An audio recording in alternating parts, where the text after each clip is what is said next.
Hello, and welcome to Sobercast, where we provide AA speaker meetings and workshops in podcast format.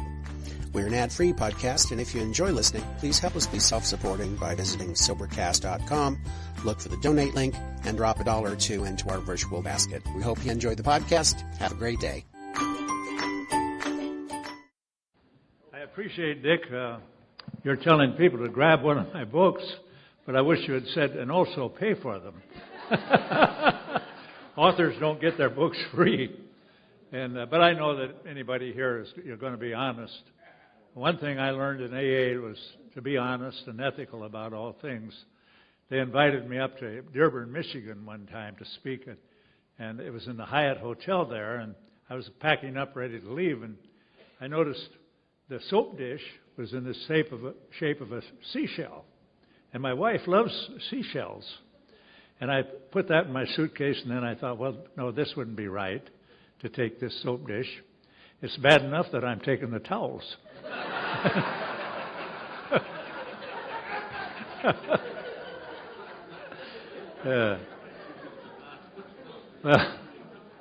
Well, I went to my first AA meeting.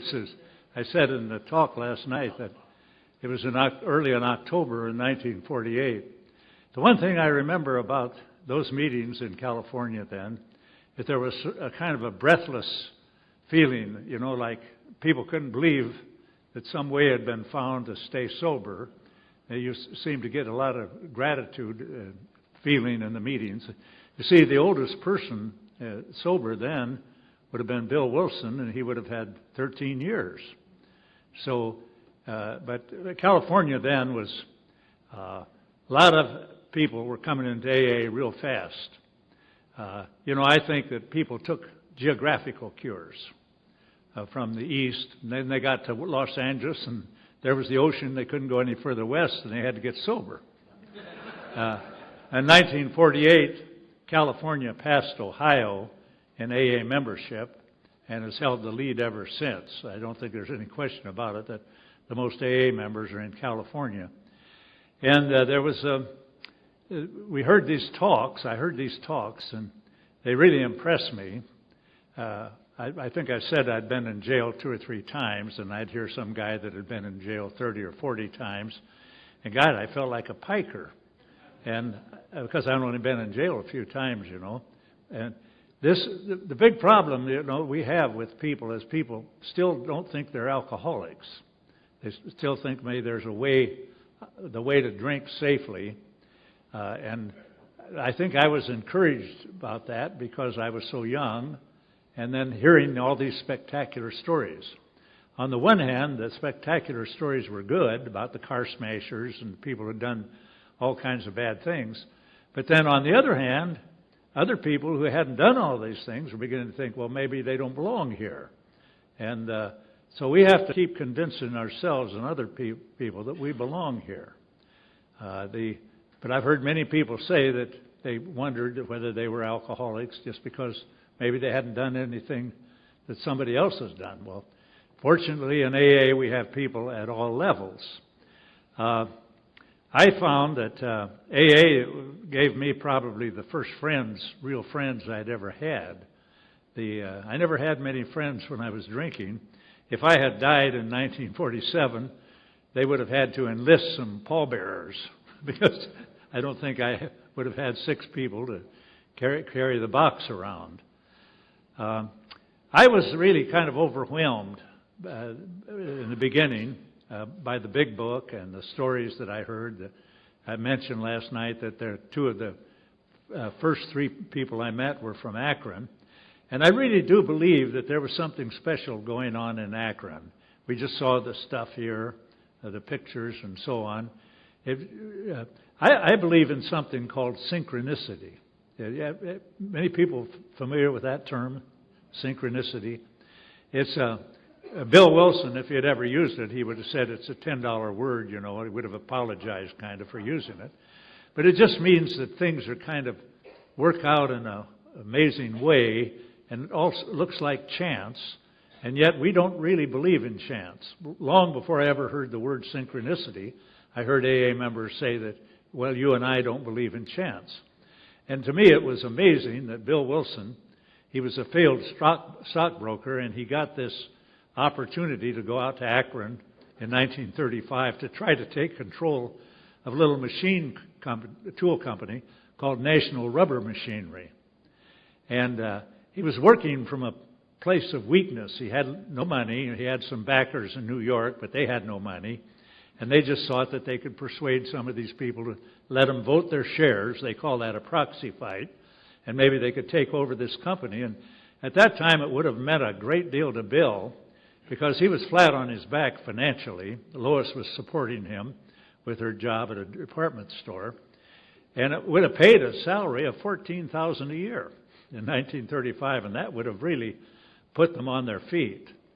But as we know, he failed, and the one thing that had worked for him to keep him sober was working with other people.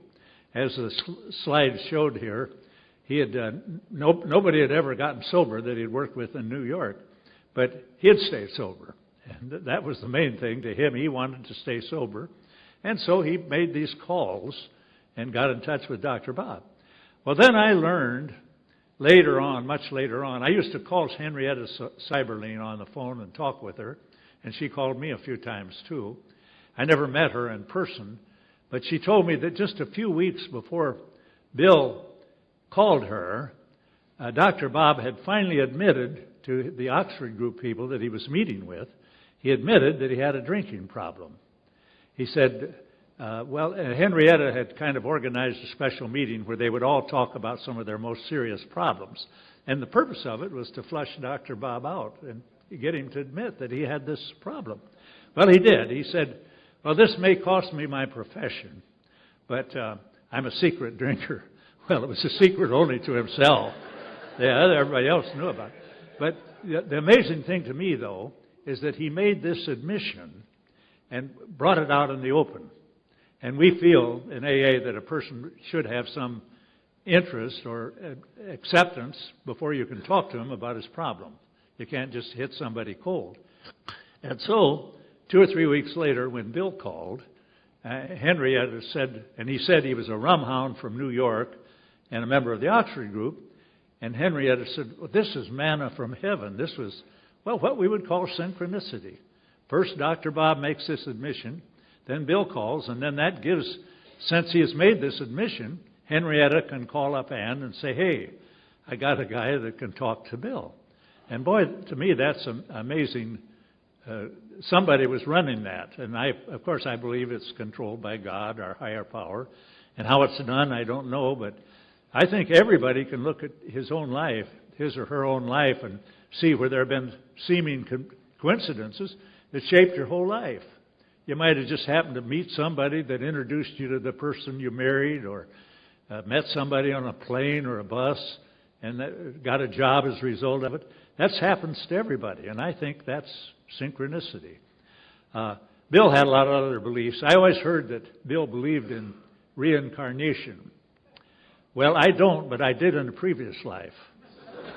So anyway, I've talked for about 10 minutes now, and it's really great to be up here with these fellows, and I'd be glad to let them talk for a few minutes, and then I'd be happy to come back up here and talk again.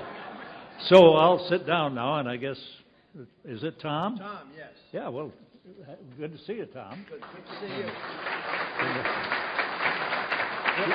This is Tom from Orlando.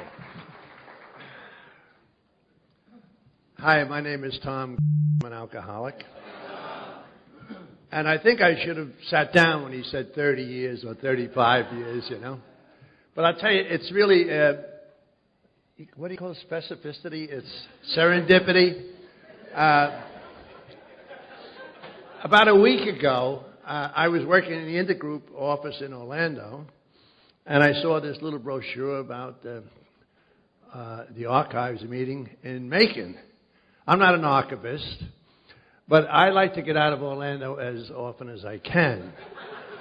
And I have a motorcycle, and this is about almost 400 miles, so it's a nice ride. So here I am. But I'll tell you what's really strange. I read that brochure, and I saw one of the speakers would be Bill B. Now, I'm going to tell you a long story. Bill is sober longer than I am, but I came into AA in 1963. And I used to go to a meeting in Woodhaven, Queens. And there was a guy there, an older guy. I think he was a pressman, worked for the Daily News. And he used to talk about his son. The guy's name was Bill, his father. And he used to talk about his son, and he wished his son would get in the program. And I would say, yeah, me too. You know. So as I say, I came in 63. My sobriety date is January 3rd, 1971. So I listened to these guys. Finally, I met a guy who I really liked. He was a terrific guy. He became my sponsor, and as I found out yesterday, he was Bill's sponsor. Now, why I like this guy, he was a little Jewish guy. He was a jeweler. And I first met him, and he told me about this preamble. And he said, you know, there are no dues or fees for a membership. He said, I thought they said there were no Jews or thieves, and I was going to leave. So I love that. I mean, the guy was just terrific. And that's the kind of people, I said, gee, this is terrific. Because I thought, if I come into AA, I'm going to have to stop drinking. My life is over. It's lights out. Forget it. But I met Benny. I met a few other guys that we were reminiscing about. And it was a lot of fun. So I said, well, okay. As a matter of fact, when I saw Benny, I knew he was like a town drunk. He used to drink with my brother. And he told me he was sober. I said, where you been, Benny? Well, I've been in AA. I'm sober 8 years. I said, oh, my God. 8 years. I mean it really, you know, 8 years. I said, gee, I wonder if I could just stay sober, you know, a couple of months anyway, pay some bills.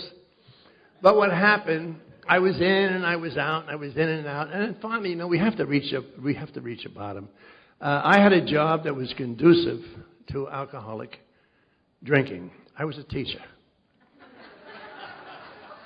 So I was off at Christmas, I was off at Easter, and I was off in the summer.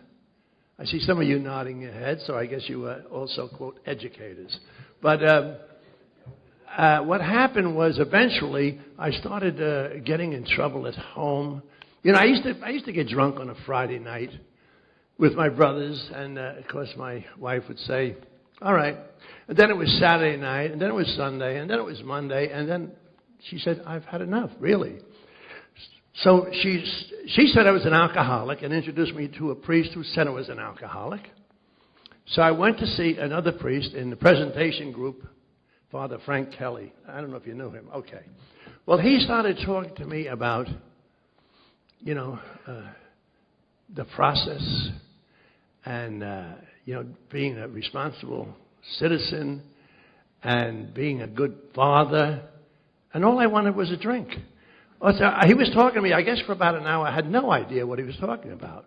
But he suggested I go to AA. So I went to a meeting, stayed in the back, hung out in the bar, you know, kept doing that. And one of the guys said, geez, Tom, you've been on the wagon now a couple of weeks. Give me a drink. I said, thank you. Do us. On the rocks. And boom, that was it. So I did that for a while. But then finally my wife threw me out. And I was living in a furnished room in Richmond Hill in Queens.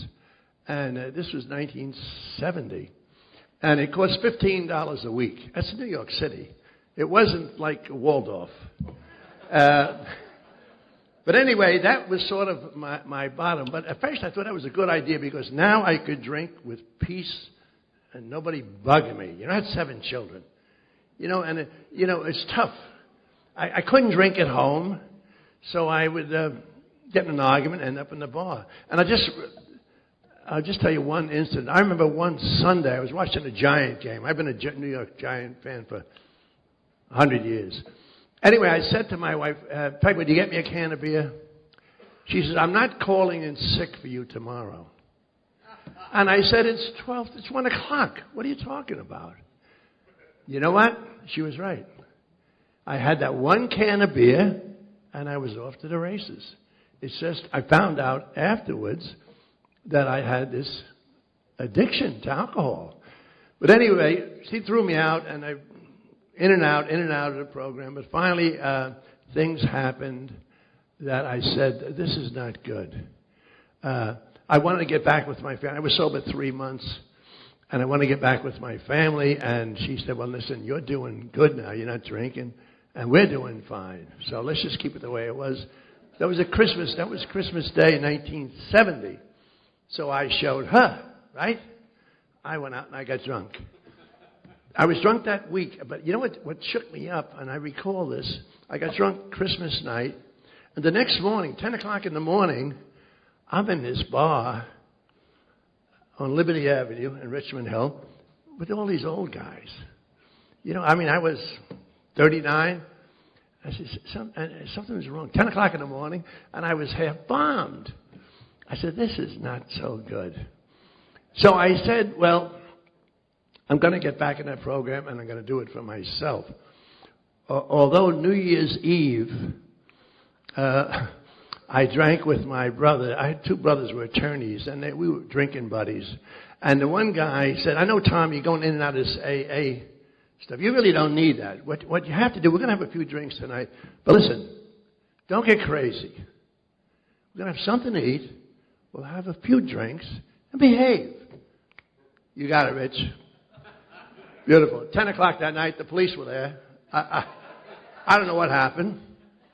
But anyway, that was sort of my bottom. That was my bottom. I came back in the beginning of January, and I tell you, some wonderful, wonderful things have happened. I never did get back together with my family, but I have a wonderful relationship with my children, and never did get back together with my ex-wife, although she lives next door to me now in Orlando. That's another whole story. I'm not kidding you.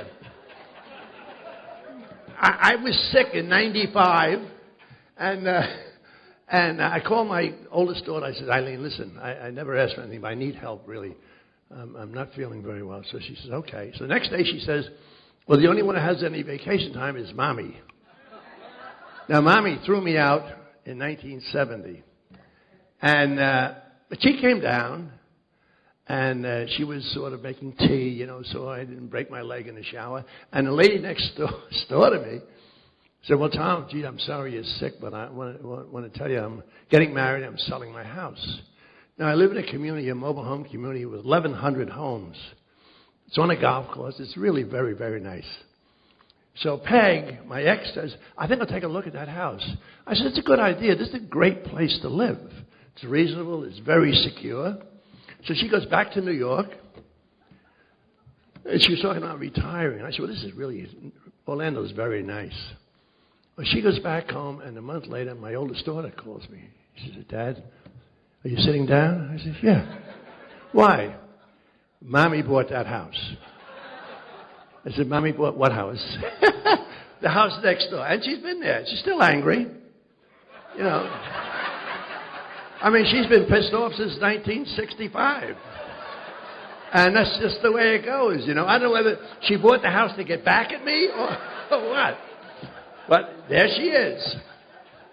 And, of course, she gets a little bit upset if there was an extra car in my driveway overnight. But that's just the way things are. But anyway, I've had a wonderful experience in AA. That's strange, but that's true, you know. I could write one of those books, but nobody would believe that stuff. But anyway, I've had a wonderful time in AA. One of the great things is I started riding a motorcycle. You know, when I was down in Orlando, the rednecks said, Tom, you got to get a bike. Motorcycle. I said, motorcycle? I was raised in New York City. Nobody had a motorcycle, but I got one. And I have been in every state. Up in Canada. I took the bike to Toronto, to the International.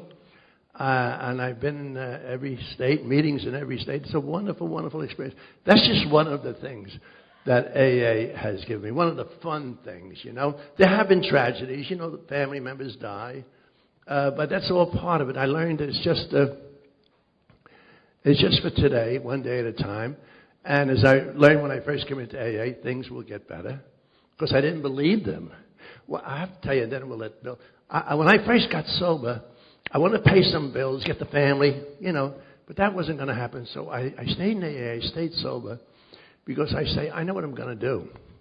I'm going to keep this job with the city. And I'm going to retire and get that pension. I'm going to get an apartment over a bar like in Fort Lauderdale or Daytona, and I get that check every month.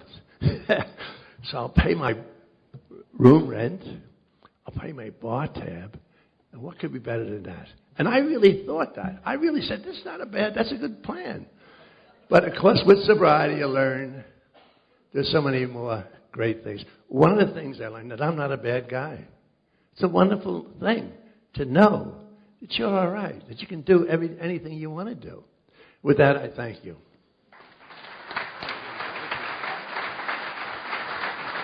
And now we give you Bill from Woodhaven.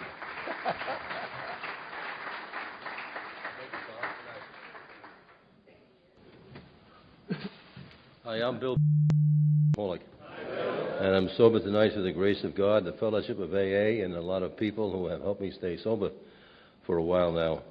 My sobriety date is April 8, 1962. Tom, you drank a lot, didn't you? Jeez. Anyway, we found each other yesterday, and I've been comparing notes since. And oh, by the way, I want to just correct one thing, okay? About my dad. Yeah, I came in first. Yeah. Before your dad? Before him. Yeah. Yeah. He was a real. He was a real drunk. He was a. Real drunks are slow learners. Actually, I came in and I got a call from him one day, and he had an argument with my mother. I think my mother was your wife's sister, and he said, "Are you going to one of those meetings again?" And I said, "I certainly am." He said, "Could I go with you? I can't handle the quiet in this house." And Charlie Alex Eunice, remember Charlie Alex Eunice? Yes. He became my dad's sponsor. Yeah. He told Charlie that he probably couldn't stay sober because you can't teach old dogs new tricks. And Charlie said, "I'm the oldest dog you'll ever find," and they taught me. So anyway, I love Alcoholics Anonymous. I know you all do too. Otherwise, you wouldn't be here doing the wonderful work that you do, dedicating all the time that you do to it. My sponsor, Benny Michelson, who Tom knew very well also, after he got me through the big book, the next book he gave me was AA Comes of Age. And when I read that, I fell in love with the history of Alcoholics Anonymous. And I've been in love with it ever since. By the way, you didn't talk very long tonight. You don't expect me to give you any more time, do you? Anyway, that's all right, Mel. I want you to know I not only love this man, I honor him, and he's a special man in my life, and since the first day I met him. And anyway, how did I get to Alcoholics Anonymous? I drank a lot. That's what I did. I was a newspaper reporter in the city of New York, and after having spent 5 years in a seminary studying to be a priest, it took them 5 years to catch up to me. Then they threw my ass out, They caught me painting the convent one day, and my ladder was right next to the nun's bathroom. But, I was too young to get into their habits, so I don't know what the hell I was worried about, So anyway, so I came out, and I got a job as a newspaper reporter in New York. My story is a very simple one. I'm a guy that was gifted by my higher power with a lot of writing talent. And through the use and abuse of alcohol and my disease of alcoholism, I drank it all away. And every single opportunity that I had, and I had many of them, I drank them away. I was 18 and a half years old when they made me a newspaper reporter for the largest evening newspaper in the world at that time, the New York Journal American. And what an opportunity! What an opportunity! But I advanced quite quickly because when you're young, you can handle this stuff. And by the time I was 21, I was a rewrite man for the paper. And by the time I was 23, I was a feature writer for the New York Journal American. And by the time I was 25, I was the obituary editor, because I got fired 5 times. The obituary editor is not like being a feature editor. You're supposed to come in at 3 o'clock in the morning and call up funeral homes in New York and find out what well-known people dropped dead that night. That wasn't a fun job. And besides, I didn't have enough time to do that because I was spending most of my time with Moochie, in Moochie Saloon, which is right on the waterfront. Great saloon, great saloon. In fact, every time the tide would come in, the East River would rise, and it would flood the basement of Moochie's and overflow the toilets, and it really smelled really nice. I really felt at home in that place, you know. I drank a lot of joints like that, Cuckoo's, Tooties. Cuckoo's was a nice joint. You remember Cuckoo's? Tootie, oh, Tooties. Yeah, you remember Tootie. He was a roaring alcoholic. He was almost as bad as you, you know. And, but Cuckoo's, it was the only bar that had a barmaid with a beard. And I used to go in there just to check her out, you know, just to see if she shaved lately. You know? I think she had a beard, or maybe I always went there drunk. I don't know. Anyway, in the beginning, I had a lot of fun drinking, you know, and let's not deny the fact that, you know, a lot of us had a lot of fun drinking, you know. But it catches up. It catches up. And it's what's amazing in my life, and I'm sure in your lives too, the things that we're willing to accept for another drink. You know, I had eight automobile accidents, all directly as a result of being drunk. You know, but I never blamed it on being drunk. You know, the steering wheel wasn't working right, or the pole shouldn't have been there, you know, that kind of stuff, you know. It's amazing. I never blamed booze. From the beginning, I thought booze was a friend. You know, it enabled me to do things that I was not able to do before I found alcohol. When I found alcohol, boy, Katie barred the door, you know. And bad thing I did is what we do is we marry some lovely, beautiful, innocent lady and then drag her down into the pits with us. And that's what I did with this wonderful, wonderful wife of mine named Bernadette from a lovely Italian family, fantastic Italian family. She was one of 16 children. And only one boy in the whole family. Imagine that. I remember his name was Anthony. We called him Tony. And I remember asking Tony one day, I said, what's it like growing up with all of these sisters? You know what he said to me? He said, I didn't know until I was 13 I didn't have to sit down to pee. You know, I was, you know, well, you see, I'm at heart, I'm an investigative reporter, you know, and I like to get to the facts. He was a great guy. He's passed on now, but he was a great guy. Anyway, I drank my way through the newspaper business. I finally quit before I got fired for the 5th time, and went to work for a weekly news magazine. Traveled all over the country, interviewing famous people, getting drunk wherever I went, missing deadlines, and that lasted 3.5 years. And then I was about to get fired from that, and I came back to New York, and I got a job working for WOR Radio. Remember WOR Radio? Yeah. It's amazing. With all you drank, you still got a good memory, Tom. You know. Anyway, I'm only kidding. And that lasted 6 months because on radio, you know, you have deadlines in a newspaper, but you know they're like hourly or.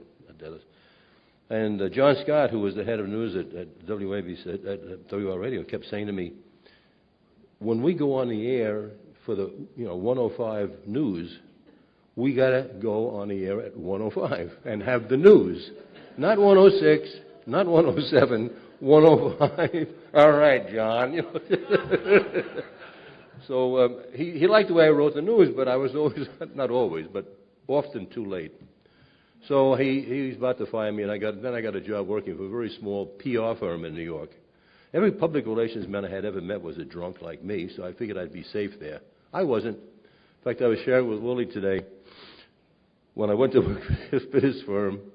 By this time, I was getting physically ill. I blew up. Some of us blow down, so I blew up. I became about 320 pounds of walking alcoholic bloat. And they gave me, because of my experience, they hired me because they needed somebody to write stuff. And they gave me an office without a window.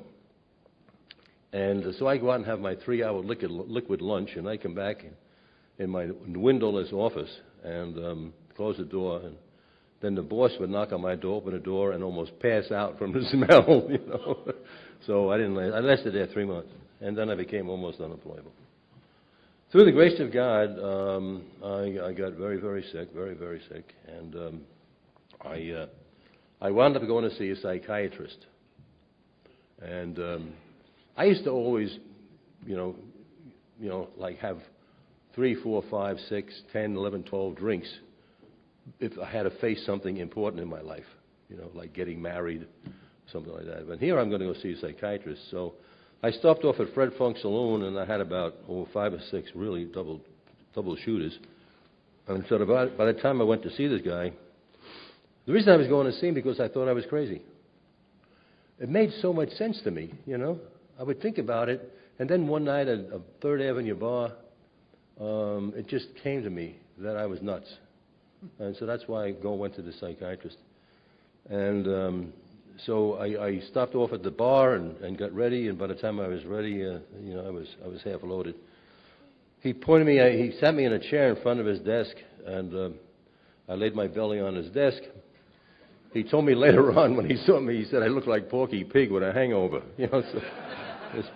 And this guy questioned me up and down, and what he did is he painted a picture of a guy who was 27 years old, who drank every day in the week, anything to get his hands on. And then he asked me if I knew what an alcoholic was. And I said, sure. And I described a guy in a Bowery. And to me, that was an alcoholic. And then he began to talk to me about the disease of alcoholism, and I got indignant because I suddenly realized he was sort of like hinting, suggesting. No, he was even doing more than that, that I was an alcoholic. And really, I got upset. And but I was stuck because my wife knew I was going, and my mother-in-law knew I was going, and so he suggested I go to AA. And so I went. I was taken by some guy in the intergroup office to a meeting in AA, and it was my first meeting. They told me that I should listen and identify. Well, the guy that spoke probably weighed 100 pounds soaking wet. I weighed 320. How the hell can you identify with a guy like that? You can't. It's impossible. He talked about having automobile accidents. As I said, I had 8. He had about 4 or 5. And I said, anybody can have an automobile accident. You don't have to be an alcoholic to do that. He had problems at home, like Tom and I. You don't have to be an alcoholic to have problems at home. He talked about losing jobs. You don't have to be an alcoholic to lose a job. Everything he said, I just, said that you don't have to be an alcoholic to do that. So I wasn't not ready. They gave me a book, told me my home group was the Richmond Hill group. And they said I should go there on Tuesdays and Saturdays, and they would get a contact for me. Well, I couldn't tell them I wasn't going to go to the Richmond Hill group. I might bump into somebody I knew. I don't want anybody to see me going to AA. I never thought about the fact that Saturday afternoons they'd see me urinating on their hedges,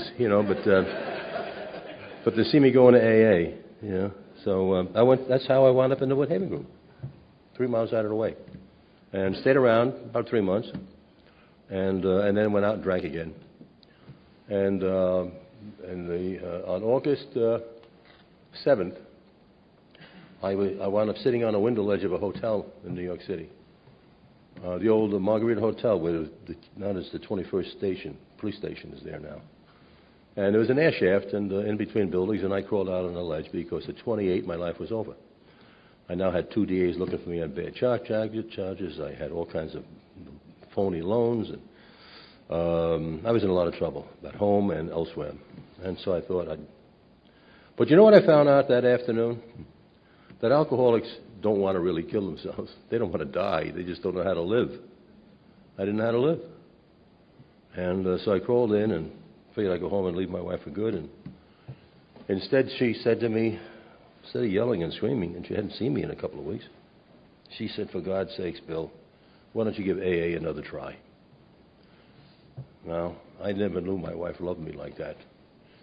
And so I did. I came back to Alcoholics Anonymous. They came and picked me up on April 8th of 1962, brought me back to the Woodhaven group and put me in the kitchen washing mugs and ashtrays and knives and forks and spoons. And Benny became my sponsor, and my life started. And it's been going and going and going ever since, through the grace of God. Benny said something to me that very first night, something so important, so simple but so important, because the day before I was sitting on a window ledge, because I thought it was all over. And he said to me that night, he said, Bill, if you don't drink, you got a chance. I didn't think I had a chance. And for some reason or other, I believed the guy, And but he said, you can't stay sober the way you are, kid. He said, you got to change, and I'll show you how.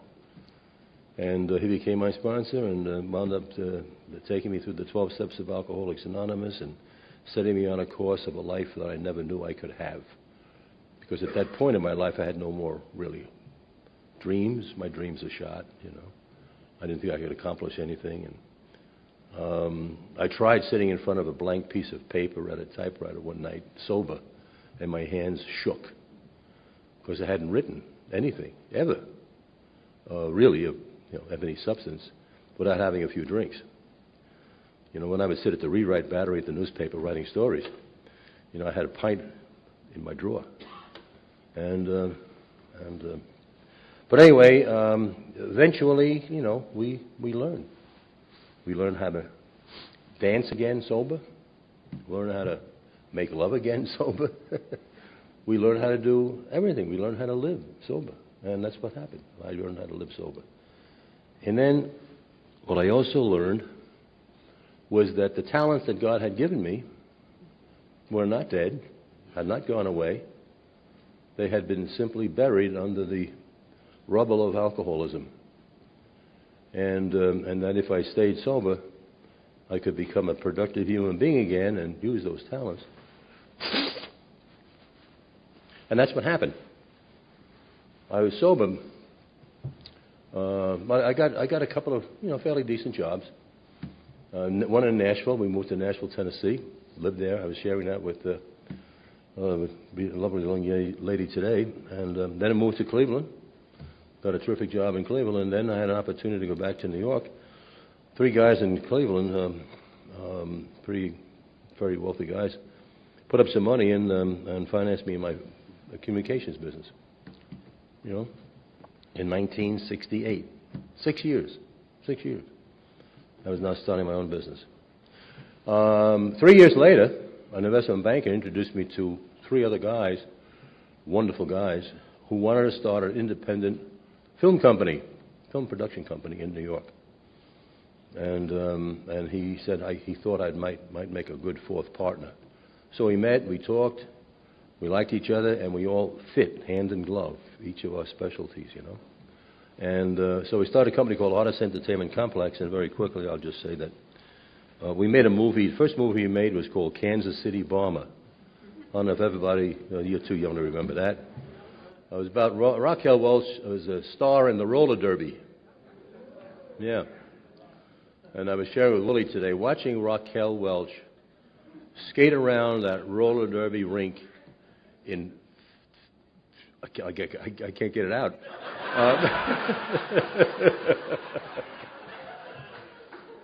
She's still fantastic.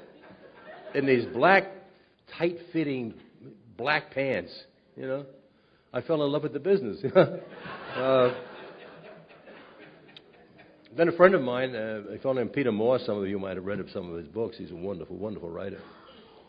He and I had covered the Knapp Commission together, and Peter went over to Switzerland because the undercover cop who brought a lot of stuff out in that, it was an investigation of dirty cops, and a guy named Frank Serpico was undercover, and they tried to kill him. So he fled to Switzerland. Peter went over and got his rights and was writing a book, and we were now making movies, so we got Dino De Laurentiis to put up the money for the film rights, and we made a movie called Serpico, where that put us on the map. And then one of my partners came in one day with a tear sheet from Life magazine. Never will forget it. It was a story of a young guy in Brooklyn, New York, who robbed a bank to get his lover a sex change operation.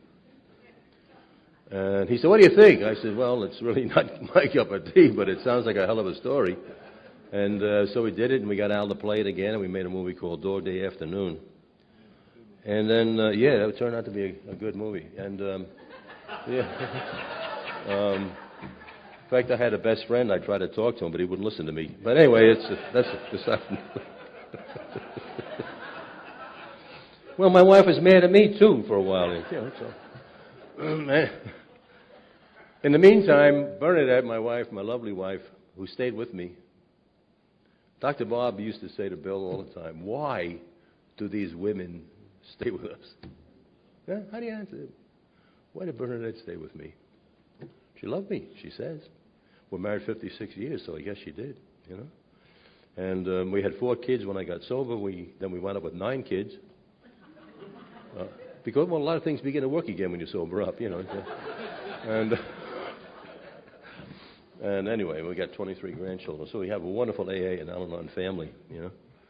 And but Bernadette met Lois at a picnic at her house in Stepping Stones, and they became very, very close friends. And then one day Bernadette brought me up there and introduced me to Lois. And I was bowled over. I had met Bill twice.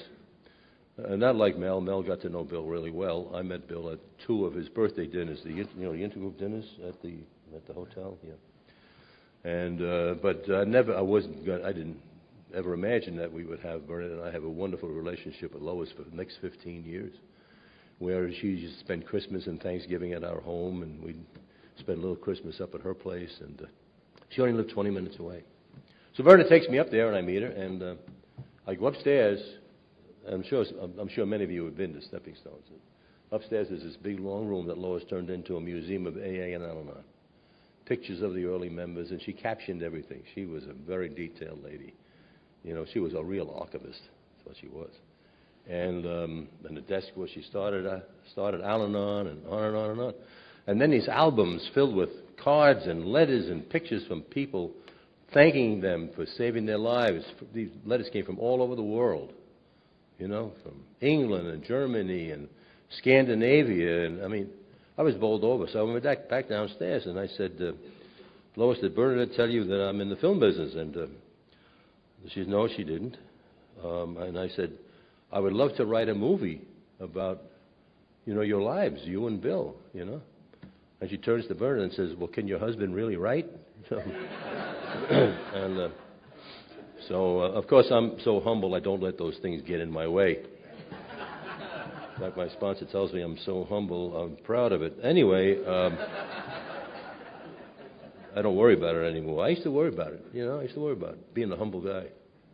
Since I'll never be a humble guy like Mel. What did you say once to me? That, well, some people like you have something to be humble about? Anyway, I didn't hold that against you, Mel. But she said, let's get to know each other. So we got to know each other, and soon I started bringing a tape recorder up, and I began talking to Lois, interviewing, and over a long period of time, she began to share with me all the intimate details of her life and her love with Bill Wilson. And it was an incredible story. And in addition to interviewing Lois, I went out and I met with people who knew Bill really well, you know, like the guy that flew him down to Florida. Yeah, what's his name? Brinkley Smithers. I remember Brinkley knew Bill well. I remember saying to Brinkley one day, what I was trying to do, by the way, was to get rid of all of the wives' tales we hear in Alcoholics Anonymous, you know. There are so many people who know so many things that aren't true. It's amazing, isn't it? You know? Yeah. And so my job, I approached this whole project as an investigative reporter to debunk the myths, you know, and just tell the truth. That's what Lois asked me to do, tell the truth of the story. Bill, just tell the truth of the story. So that's what I meant. But I said to Brink one day, I said, I understand that Time Magazine wanted to do a cover story on Bill, and they wanted to put his picture on the cover. And it must have been awfully, Bill had to have a lot of humility to turn that down. And Brink roared. He laughed. I said, what are you laughing about? He said, well, how many guys do you know that can walk around telling everybody they turned down the cover of Time, you know? And suddenly I realized that Bill was just like me. Or I was just like him, you know? And so then I wrote a movie, and we made My Name is Bill W., and it was just a wonderful, wonderful experience. And I never thought that God would bless me twice, but I realized that I didn't have enough time in that movie to tell Lois's story at all. 98 minutes you can't tell both the AA and the Al-Anon stories, and I felt very guilty about that. And plus, I wanted Lois to live to see the movie, and she didn't. She passed away on October 5th, 1988, and the movie came out April 30th of 1989. Fast forward to 2000, and we were building a home now in Little River, South Carolina, you know, all places for a Brooklyn boy to move to. Of course, I've always been a Southerner. I was born in South Brooklyn, you know. So, and we're unpacking boxes. And I find a bunch of old tapes at the bottom of one of these big boxes. And it was all those tapes that I had made with Lois years before. So I put one in my recorder, and out comes Lois's voice. And man, it blew me away. But then I started feeling guilty, after all she gave me, she shared her entire life with me, and I didn't give her very much back, except Bill's story, which she loved. Because I read her the script, and she loved the script. And suddenly my wife comes running in, and, hey, Ben, well, that's Lois. I say, I know. She said, well, what are you going to do? I said, what do you mean? She said, you got to do something with those tapes. I said, I know. She said, well, what are you going to do? I said, well, I don't know yet, but I'm going to do something. You got to do something with those tapes. Wives are. I'm not, some wives are. And it didn't take me long to realize that I had to write a story. I had talked over the years with some producers about, wanting to make the Lois Wilson story. And one guy said to me, who's Lois Wilson? And I said, well, she was married to Bill Wilson, the founder of AA. Oh, Bill Wilson, the founder of AA, yeah, but who, that was his wife? Yeah. I said, well, she founded Al-Anon. Well, what's Al-Anon? So they didn't know.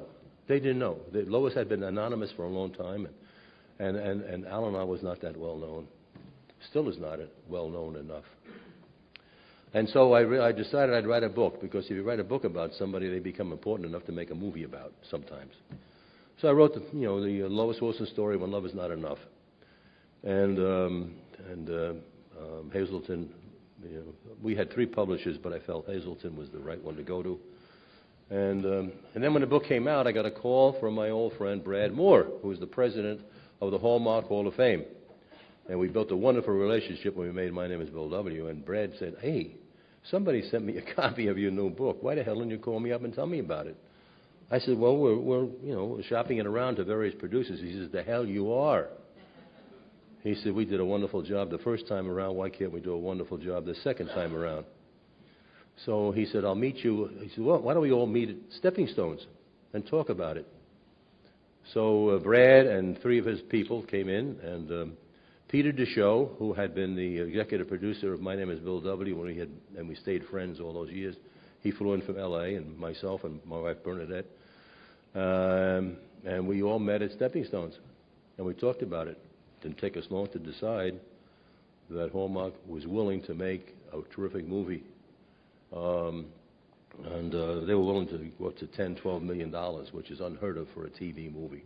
Most TV movies are maybe $3 or $4 million, And but then it took us 3.5 years, because we had some problems along the way. And then when I finally turned it over to God, God worked it out. God worked it out. So I'm going to talk just a little bit more about that tomorrow. So that's enough for me, because I really do want to leave Mel some more time. Otherwise, he'll talk about me. But Mel, I want to point something out. Mel is not an old-timer, and I'm not an old-timer either. We are simply long-timers. I remember I was invited to speak at a big dinner in Chicago at a Polish hall. And they used to get like 2,000 people to this dinner. And over the course of some years, the attendance began to drop. And when they figured out the reason why it dropped, it was called the Old-Timers Dinner. And so young people didn't think that, they were really welcome. So they changed the name to the Long-Timers Dinner, and the attendance went right back up, So that's why.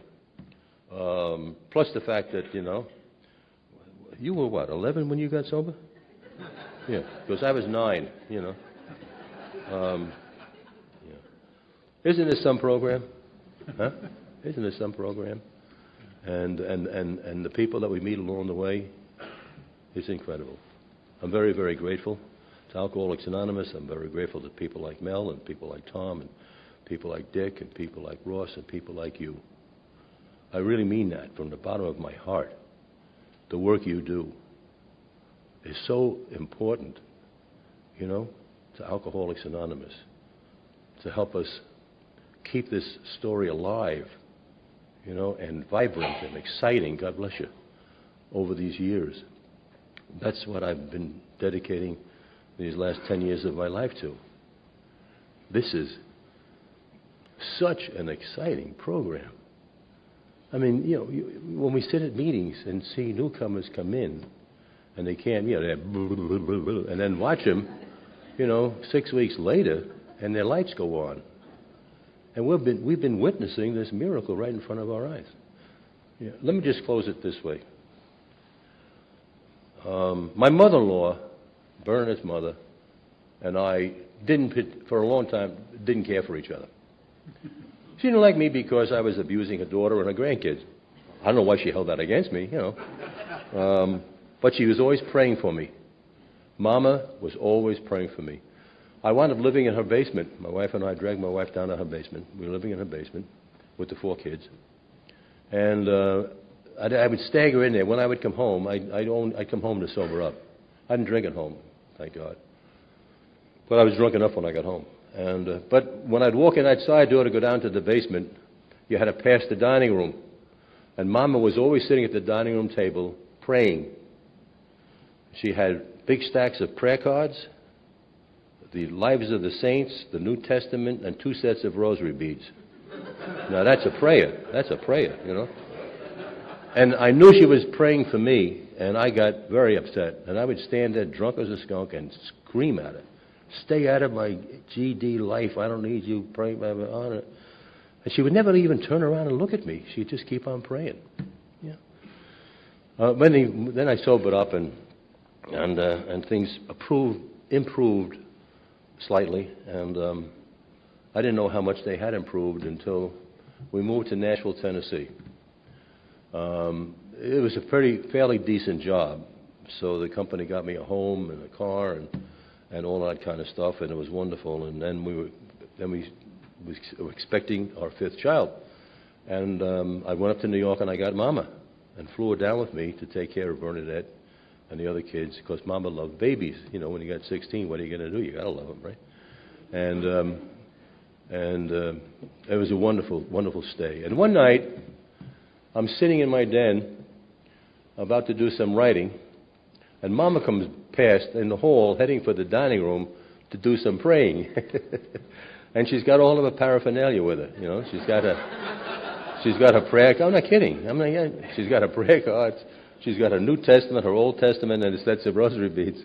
And she sees me in the den. She stops and she comes in, and she sits down next to me. And she looks at me. And she was kind of nervous, but she had this strange look on her face. And she looked up at me and she says, Bill, all of my life, Mama was then about 74, 75, all of my life, I read about all the miracles that Jesus performed. And all of my life, I read about all the miracles that the saints did. And I used to wonder, would God ever bless me to see a real miracle? And then she put her hand on my shoulder, and she said, now I have. It was one of the most incredible things in my life. I had never looked at it that way. I was just struggling to stay sober. And Mama saw it. And isn't that what we are? Isn't that what we are? Miracles of Alcoholics Anonymous. Thank you.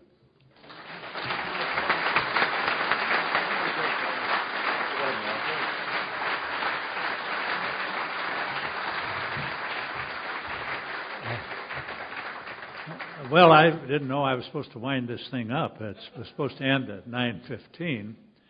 I'm really impressed to be here with Bill and Tom. Great story, Tom, that you told here, considering how we got you on this here. But I'm really impressed to be with this film writer, I tried to write some films, but they all came back. But I did get something a couple of years ago. I was on a thing called History Detectives. Did anybody here ever see that? Yeah. I didn't even know there was such a show. It was PBS. And by gosh, they called me up and wanted me to fly down to New York and be interviewed. What had happened, some guy had found a letter written to his grandmother. His grandfather had died, and Bill Wilson had written this letter to his grandmother, thanking her for the guy's help and everything else. And she wondered what this guy's relationship was to AA. He knew that the guy wasn't a member of AA or hadn't been an alcoholic or anything. So they called me up, and I went down there, and I was interviewed in front of the New York waterfront. And then the next day, a couple of ladies picked me up and took me up to Stepping Stone. And I see this one woman on PBS all the time on this History Detectives. The thing I remember is I probably saved her life. She had worked half the night, and she was out sleeping in the car with the motor running. And I ran out there every 5 or 10 minutes to make sure she was okay and this sort of thing. But anyway, then I was interviewed in front of 182 Clinton Street. What we finally found out was that the guy had lent Bill some money, a few $100s, when he really needed it. And they wove that into the fact that actually the guy had saved AA, really, by lending Bill this $300, whatever it was. But they questioned me about the Oxford group and wanted me to say some things that I wasn't willing to say and everything. It's really something to have a couple of these female reporters grabbing you and throwing these questions at you. But anyway, that was my experience in the film industry. I do tell people once that I made a porno film up in Michigan, and the sheriff arrested all of us and charged the other guys with indecent exposure and charged me with inadequate exposure. That's all I have to say. Thanks. Good job. Thank you, John.